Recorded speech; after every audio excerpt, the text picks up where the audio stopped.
Hello, everyone. Welcome back to the Sports Lock Podcast. I am your host, Ben Mostaller. We made it to week 7 of the NFL, and I got my predictions, bets, fantasy start sit, and daily fantasy for you guys in this video. Before we get to that, make sure that you're following and subscribing on YouTube, Instagram, and TikTok for updates throughout the week. Last week, I posted a start video that went very well. We had a great start selection of Kyren Williams. And I'm trying to continue to produce stuff like that as well as do some lives on TikTok. So make sure you're following. Before we get to week 7, of course, we've got to take a quick look back at week 6 and see how we did with our predictions last week. Right above 500 for the win-loss and spread. Unfortunately, the over-under was 5 and 10. A lot of lower scoring games last week, which caused that. And our locks 2 and 2. We should have done better, but some surprises there with the Niners losing, of course.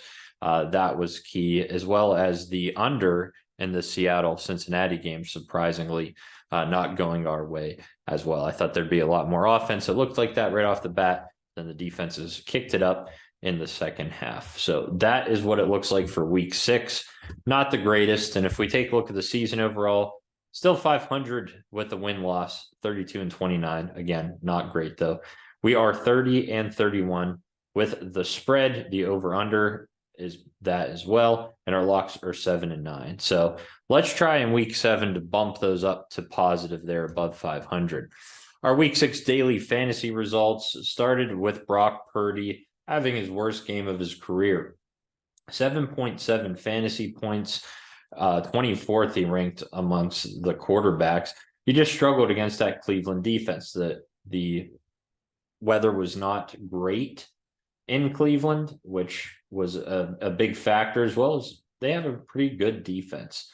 So with that being said, it was just not the best game for Brock Purdy. Why did we pick him? Well, because he was cheap on daily fantasy, and that's a reason why. Our running backs killed it this week. Alvin Kamara was 10th overall with 17.4 fantasy points. His usage, that's why we love him. 68 yards, but he had 7 receptions for 36 yards. Kenneth Walker, again, a huge success last week coming off the bye. 8th overall, 17.9 fantasy points, 62 yards with a touchdown and 3 receptions. Now, the wide receivers, besides one, didn't do great at all. We paid the most for Puka Nacua, finished 57th, his worst game of his career, 4 receptions for 26 yards. DJ Moore, 37th. Obviously, the injury to Justin Fields did not really help him. However, with Bajan at quarterback, he didn't do bad at all. So it's tough to say how he will do moving forward, but definitely not his big touchdown game like the week prior. 5 receptions, 51 yards. Adam Thielen, he has been our guy. He's been a sleeper guy of mine all year, and it's been paying off. Second best wide receiver in week 6, and we had him on our team. 28.5 fantasy points, 11 receptions for 115 yards. Phenomenal by Thielen, and he added a touchdown as well. Our tight end Logan Thomas did not pan out at all. It was probably the worst tight end start ever. He had a huge week the week prior, but then he bounces back with a 1 reception for 2 yards game. Not good there. I thought they'd pass the ball a lot more versus Atlanta and get him involved. In the flex, KJ Osborne, 8.8 fantasy points, 4 receptions for 48 yards. Again, stepping into the wide receiver 2 role on the team with the injury to Justin Jefferson. I thought KJ Osborne would produce, but unfortunately he did not. Finally, the defense, we always go cheap, but unfortunately it didn't pay off. 28th overall for the Patriots, 3 fantasy points, totaling 101.2 fantasy points on the year. Not the absolute worst that we had, but it's not great either. Our week 6 start sits. Matt Stafford was a great pick here to start. 15th overall. I know you're saying 15th, but as projected, he did better. So I was expecting more yards. He only had 226 and a touchdown, but still thought it would be a better day. The sit, a phenomenal sit. Quarterback Baker Mayfield. I said coming off the bye, he would struggle, especially against the Lions. And in fact, he did. 26 overall, 6.8 fantasy points. I thought that Mike Evans may not play. He in fact did, but still 206 yards and not a touchdown, interception did not help Baker Mayfield. Starting Kyren Williams might be one of the best starts, like I just said, of the week. I thought he would go ballistic after only producing 7 fantasy points the week prior. He bounces back in a huge way, finishing third with 21.8. He had the most rushing yards of his career, 158, and added a touchdown. I said to sit Jerome Ford, 24th, 11.1. It could have been a lot worse, right? But he had a big second half. The first half was rough, 84 yards, but again, they used him late. Start Jordan Addison, 32nd. He should have done a lot better. 3 receptions for 28 yards, but he did add in a touchdown. And I said to sit Brandon Ayuk. He got 33rd, one spot below him at 11.6. Ayuk had one big play towards the end of the game, but otherwise just 4 receptions for 76 yards. So I'm going to say that's a success, especially with the injury to Deebo Samuel and to Christian McCaffrey later on in the game. Ayuk wasn't as productive as he could have been. The start of Logan Thomas was terrible, as I said, and the sit of Dalton Schultz was terrible. I didn't expect him to come back on a very good game against the Saints, but he did just that. 4 receptions, 61 yards, and a touchdown. So we should have flip-flopped those. Otherwise, I think it was a pretty good success for week 6 start sit. All right, let's move on to the predictions for week 7. We're going to try to have a big week. And of course, we're always confident, but I'm liking this week. First off, we have Jacksonville at New Orleans on Thursday Night Football. I'm going to take Jacksonville plus 1.5, which is where they're at right now. They came off a phenomenal game against the Bills, and I think that carries on against the Saints. So give me Jacksonville plus 1.5. And as long as Trevor Lawrence plays, if Trevor Lawrence does not play, then give me the Saints. But for now, I'm going to take Jacksonville plus 1.5 and over 39.5 points. You'll see the lines are extremely low this week. The offensive productions this year have been very low as far as averages in general. But I'm going to play over 39.5. On Sunday, we start off with the Raiders at the Bears. No Justin Fields this upcoming week. He is doubtful. So I like the Raiders to come into it and win. I think they got the better talent as far as the running back game. You have Josh Jacobs. You have Devontae Adams at wide receiver. Overall, they're just more talented. So give me the Raiders -3 and under 37.5 points. Cleveland travels into Indianapolis. I think this is going to be a shocking game for Indianapolis to pick up the victory. I think that they will hold off. They've competed with Gardner Minshew. Now, I don't like Gardner Minshew as a start this week, but I do think they come away with a win on the ground. Jonathan Taylor, Zach Moss lead the way. And they surprised Cleveland after Cleveland getting the biggest win of almost their franchise last week against the Niners. So plus 2.5 and give me the Colts to win and over 39.5 points. First lock of the week is going to be the Bills at the Patriots. The Bills, they barely snuck away against the Giants. I like Buffalo to just absolutely obliterate the Patriots this week. The Patriots are one of the worst teams in football, so only -8.5 is nothing. So I'm going to play that under 41.5 points because I think it's going to be all Buffalo. Washington at the New York Giants. I like the Giants at home +2. Right now, Washington surprisingly is favored, and you'll see that early on a lot of the away teams are favored. But I'm going to go with the Giants no matter who's playing. They played very well against the Bills, and I think that they can continue that success against a worse Washington team. So I like the +2. I like Saquon Barkley being back, but I'm still going to play under 39.5 points. My second lock is going to be the Tampa Bay Buccaneers -2.5 at home versus Atlanta. Tampa Bay had a struggle last week against Detroit, who's legit. I think they bounce back in a big way against Atlanta. Mike Evans comes away with a touchdown in this game, and they at least win by a field goal. So that is a lock, and I'm going under 38.5. The defense of Tampa Bay is much better than what Atlanta's faced with some other teams as well. So give me Tampa Bay at home. Detroit at Baltimore. Right now, Detroit's +3 on the road, and how can you say that they're +3 when they've been playing phenomenal football? So you get Amon-Ra St. Brown back last week. He has a number 1 wide receiver week. So I think that continues in Baltimore. I'm locking in the over of 42.5. That is my third lock. I think that points will be put up on the board. Baltimore has the potential to put up a good amount of points, and we know Detroit can as well. So I think that's pretty low. I think it'll be closer to 48 points. So give me Detroit to win +3 and then locking in over 42.5. We go to the afternoon slate, starting with Pittsburgh at the Los Angeles Rams. The Rams are coming off a big win, and they are looking good with Cooper Kupp back. No Kyren Williams, but that's okay. Whoever's at the running back position will be able to run all over that Pittsburgh defense. I do like the Rams -3. I'm locking that in as my fourth lock of the week. Pittsburgh is coming off the bye. I think they'll be a little bit rusty, and I don't know how they're going to be able to stop Cooper Kupp or that run game. The offense of Pittsburgh is pathetic. So give me the Rams -3 at home and under 43.5 points. We then go to the Cardinals at the Seahawks. I expect the Seahawks to perform much better than they did last week against Cincinnati, but I am going to take Arizona to cover +7.5. Arizona has been covering in a lot of games and competing. We might have Kyler Murray back. So with that being said, I do think they keep it a game. Seattle really hasn't been blowing out teams when they've been winning. So give me Seattle to win, but Arizona to cover the +7.5 and over 44.5 points. Arizona's offense can score, and so can Seattle's. Green Bay is at Denver. Right now, Green Bay is 1.5 point favorites, but I'm going the opposite way. Denver needs a win. This is a must win for Denver, as the rest of the season has been.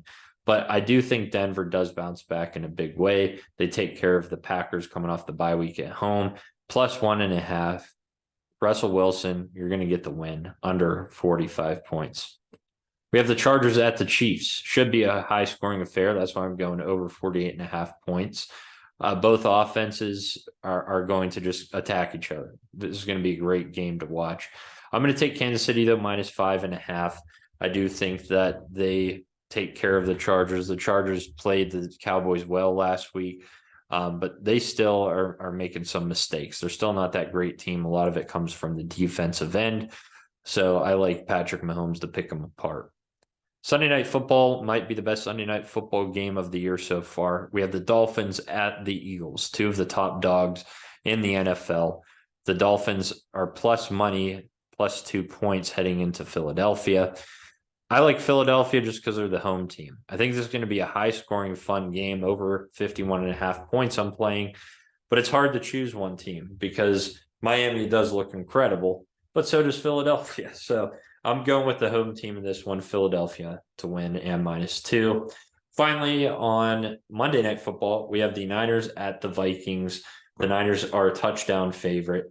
I'm going to take that. I think that they bounce back in a big way. They struggled against Cleveland. Injuries to McCaffrey and Deebo Samuel, you got to look out for. But this opens up, George Kittle and Brandon Ayuk more this game against that Minnesota defense. I do think it's over 44. Minnesota can put some points on the board, and I think they do at home. Barely hits over, though. But I do like San Francisco to bounce back in a big way. All right, our Week 7 daily fantasy. We are starting with quarterback Sam Howell at the price of $5,500. A great price for him. And this week, he has a great matchup against the poor Giants defense. He's had 6 touchdowns and only 1 interception in the last 3 games. So that really helps. And I do think that Sam Howell comes alive. I think he's a guy that you want to play this week. And we'll get to that in a little bit here. But running back, we're going Ken Walker, 7,000. He's at home against that Arizona defense that Kyren Williams just blew up last week, 150 plus yards on the ground. I think he does that again this upcoming week. And for 7,000, that's a steal. Jerome Ford's in the lineup this week for only 5,100, a steal for Jerome Ford. Again, I told you to sit him last week, but he has a better matchup against the Colts run defense. 84 yards last week against the Niners run defense. So I could easily see Jerome Ford rushing for over 100 yards this upcoming week. And for only 5,100, gimme. For the wide receiver, then, it opens up the best wide receiver in the game, Cooper Kupp, 9,500. He's the most expensive guy to buy, but he's worth it. He's been the best wide receiver in the last 2 games, averaging 7.5 receptions and 130 yards in the last 2 games with a touchdown. He should add another one this week. I love me some Tyler Lockett this week at only 6,000. Metcalf hurt himself a little bit in the last game. He's questionable this week, but he has been not that great this year, Tyler Lockett. He's a guy that you haven't really wanted to play. However, I think this is his game of the year. I think this could be a over 100-yard receiving game and a touchdown for Tyler Lockett, 6 receptions. I'm finding a way to put him in my lineup this week. Tyler Lockett's my guy, and he's a guy that you should be playing. Zay Flowers, I'm going to take from Baltimore for 5,700. Flowers has been averaging 8 targets per game, and he finally saw the end zone last week. And I believe Lamar is going to be trying to get him the ball. I think this is going to be a higher scoring affair. I don't think the run game will really help. They're going to have to pass the ball a lot, and that's where Flowers comes into play.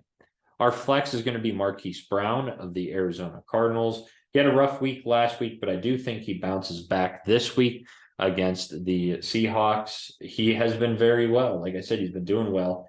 Besides last week, he had 4 weeks in a row with double-digit fantasy points, and it's an easier matchup this week against the Rams that he had last week. Tight end Luke Musgrave, only 3,300. Great steal there. He's very cheap. They're coming off the bye, averaging 7.5 targets in 2 of his last 3 games. That has been Love's guy. They're going to find him the ball. Finally, we always go to cheap defense, like I say. We're going with the Broncos defense at 2,600 against those Packers. I don't expect it to be a high-scoring affair. So I do think the Broncos turn Jordan Love over at least once. So it's not going to be the best, but it'll be decent for the price. And finally, our week 7 start sit. We're going with Sam Howell. Of course, like I said, 6 touchdowns and 1 interception in the last 3 games, going up against a poor Giants defense. So I love Sam Howell this week to throw for at least 2 touchdowns and 250 plus yards. I'm sitting Gardner Minshew. He's going up against the second best pass defense in the Cleveland Browns. They were able to shut down Brock Purdy last week. And Minshew is somebody, especially in a deeper league, that you might be thinking of starting. He had a 329-yard game and a 227-yard game this year so far. Anthony Richardson's out for the year, having season-ending surgery. So I'm going to sit Gardner Minshew. I'm starting Kenneth Walker, coming off a big week last week. I think that continues to roll coming off the bye 2 weeks ago. He is just a dominant force. He's going to run over the Cardinals defense just as Kyren Williams did last week. So start Ken Walker. I'm going to sit Najee Harris. He is coming off the bye, so I think he's going to be a little rusty. He's going up against the 8th best run defense in the Rams. I think they're going to have to try to get the ball in the air, which is going to be a struggle for them, which is why I'm locking in the Rams to win this week. But Najee Harris is not the best back in Pittsburgh right now. It's Jaylen Warren. I think after the bye, they're going to realize that and play him more. Start Tyler Lockett. I'm expecting him to have a big game. He's only had 1 this season. Otherwise, he has been pretty poor. But this week is where he just pops off. Love me some Tyler Lockett this week. I'm going to sit wide receiver Michael Pittman Jr. of the Colts. If Gardner Minshew struggles, so will Pittman Jr. against that Browns defense.